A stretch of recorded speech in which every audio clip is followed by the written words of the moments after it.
morning, campers, and welcome back to Lotus Operations. And in today's video, I'm going to teach you a survival trick on how you can make a candle from the basic lard around you. So let's begin. Okay guys, welcome back, and as I mentioned, we are going to be using lard to make candles like they did in the old days. In the old days, it was mostly fat that was used to make candles, not the stuff that they make nowadays. And we need to go back to that mentality for survival purposes, because you're not going to be able to have access to all the chemicals and the wax and the stuff you have in your candles today. So let me show you a quick trick on how you can make candles using old bacon grease and sausage grease, unless you got lard laying around you. So let's get going. Okay, so as I was mentioning, we are going to be making candles using lard. Now, if you already have this in stock, this is actually extremely good. It's 100% lard, so it will already work for your candles. You just shove it in, throw your wick in there, and go. But if you don't have this, and you have leftovers, bacon, sausage grease, whatever, and you like to save it for cooking, you can actually use this for candle purposes. Now, most people are like, oh, I'm going to use it to cook and eat with, but in a shit hit the fan scenario, cooking is your enemy, and I will explain that in a later video, but not today. But today, we're making candles. You're going to need a cloth wick, a container, whatever you're going to build your candle in at the time frame, but I'm using this metal bowl for now.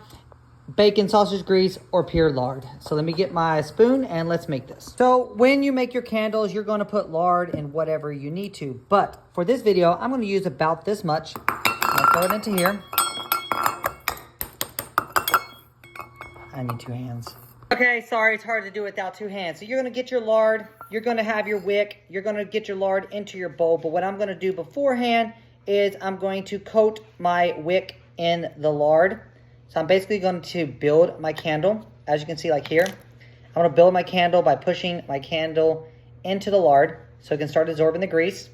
We're going to put it inside the bowl here, and I'm going to show you what it does. Now, this is actually a good old trick to do. Of course, the candles would be bigger. I'm going to wash my hands right quick before I do my lighter. Don't want to light my fingers on fire. As you can see, I have my temporary candle made. I got my lighter. So we're going to light this. So what it basically does is the cotton will absorb the grease, the bacon grease, into it as the bacon candle is cooking. And it will basically act as a candle because lard is flammable. And it's good if you have expired lard, or like I said, you don't cook with it. You can use it as a candle for shit hit the fan scenario. So let's go and see. We're going to light the candle.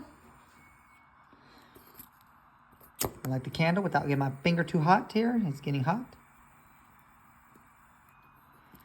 And so as the cotton burns and heats up the bacon grease, as you can see, it's melted from the lighter, it's going to slowly absorb the bacon grease inside it. Now, it may take a little bit of time to get it going to create the flow of the liquid grease inside it.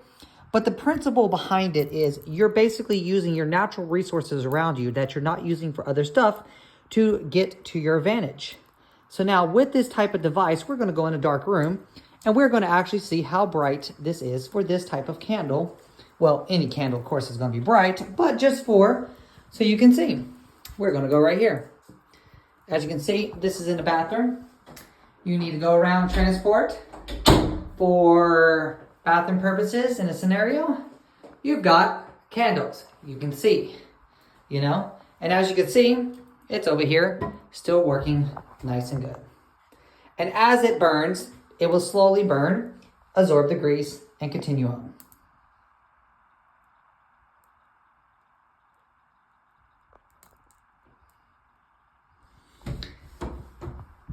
Now, of course, when you're making candles with lard, you don't want it to be in a situation like this, because as you can see, the faster the grease melts, the bigger the fire gets, and then eventually the whole entire wick's going to light on fire. You're going to want it in like a jar, a container, to where like a real candle, a container, being that the lard is going to melt and flow away, you need to be able to control it within the item that you're trying to create the candles.